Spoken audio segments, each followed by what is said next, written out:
بسم اللہ الرحمن الرحیم۔ السلام علیکم ورحمۃ اللہ۔ حضرت عمر فاروق رضی اللہ تعالیٰ عنہ کے دور خلافت کی بات ہے۔ ایک عورت مسجد نبوی میں نماز پڑھنے جاتی تھی اور ایک نوجوان راستہ روک کے کھڑا ہو جاتا۔ ایک دن اس عورت نے رخ کر کے کہا، میں کتنے دنوں سے دیکھ رہی ہوں کہ تم میرے راستے میں مزاحمت ہوتے ہو، کیا ماجرا ہے؟ اس نے کھل کر بات کی کہ میں تیرا چاہنے والا ہوں اور تجھے حاصل کرنا میری زندگی کی معراج ہے۔ تمہارے لیے کسی حد بھی جانا پڑا تو گریز نہیں کروں گا۔ اس نے کہا، اچھا تو پھر میری ایک شرط ہے۔ آگے سے اس نے جواب دیا، جو بھی شرط ہے مجھے بتاؤ، تمہاری شرط پوری کرنے کو تیار ہوں۔ تو اس عورت نے کہا، چھوٹی سی بات ہے، 40 دن تک حضرت عمر فاروق رضی اللہ تعالیٰ عنہ کے پیچھے نماز پڑھ لو، اس کے بعد 40ویں دن کی آخری نماز کے بعد میں تمہارا خود یہاں انتظار کروں گی، پھر جدھر کہو گے چل پڑوں گی۔ اس نے کہا، ٹھیک ہے، یہ کون سا مشکل بات ہے؟ 40 دن نمازیں پڑھنے کے بعد اگر تو مل جائے تو یہ کون سا مشکل کام ہے؟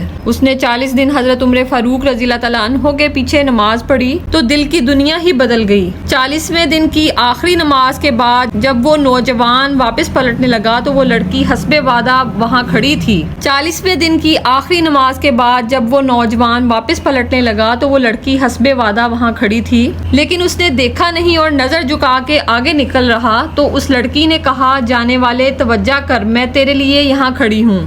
تو نوجوان نے کیا کہا؟ اس نے کہا، خیر سے کھڑی رہو کہ عمر نے دل کا تعلق رب سے جوڑ دیا ہے۔ اگر کسی کے پیچھے بندہ 40 سال نماز پڑھتا رہے اور اس میں تبدیلی پیدا نہ ہو تو پڑھانے والے کو شرم آنی چاہیے یا نہیں آنی چاہیے؟ اسی طرح ایک واقعہ دلی کا ہے کہ ایک بہت بڑا انگریز افسر مسجد کی وزٹ کے لیے آیا تو وہاں ایک مانگنے والا تھا۔ اس نے اس کے آگے ہاتھ پھیلا دیے تو اس نے اپنی جیب میں سے ہاتھ ڈال کر پرس نکالا اور چند روپے نکال کر اسے دے دیے۔ جب دوبارہ اپنا پرس جیب میں ڈالنے لگا تو پرس جیب میں جانے کی بجائے نیچے گر گیا اور اسے پتہ نہ چلا اور وہ وہاں سے چلا گیا۔ مانگنے والے کی نظر اس پرس پر پڑی، اس نے اٹھا کر اپنے پاس رکھ لیا۔ اس کے بعد اس نے اس کو تلاش کیا مگر وہ نہ ملا، لیکن اس نے پرس کو سنبھال کر رکھ لیا۔ سال گزرا تو 1 سال کے بعد وہی افسر اس مسجد میں دوبارہ زیارت کے لیے آیا تو فقیر نے پہچان لیا، یہ تو وہی ہے۔ اس نے کہا، بابو جان ذرا 2 لمحوں کے لیے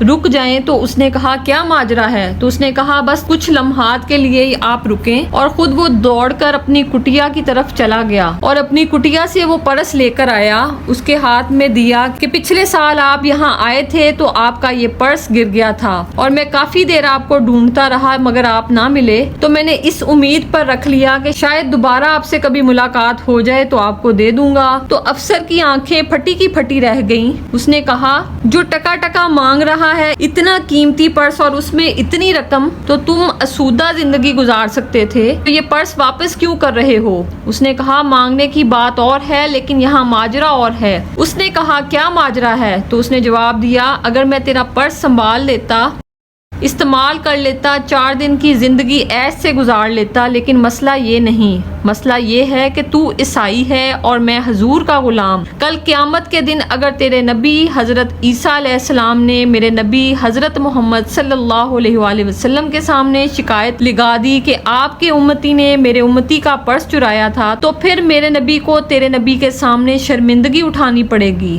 میں مانگنے والا ضرور ہوں، بغیرت نہیں ہوں کہ اپنے نبی کو تیرے نبی کے سامنے شرمندہ کروں، تو یہ مانگنے والوں کی کہانی ہے، جبکہ آج تو بادشاہ لوٹ رہے ہیں اور حقیقت ہے کہ آج یہ وزارتوں کے چکر میں ملک و قوم کو تباہ کر رہے ہیں۔ آج تو پیٹ نہیں بھر رہے اور یہ زبانی دعوے ہیں۔ اپنے اندر تبدیلی پیدا کریں۔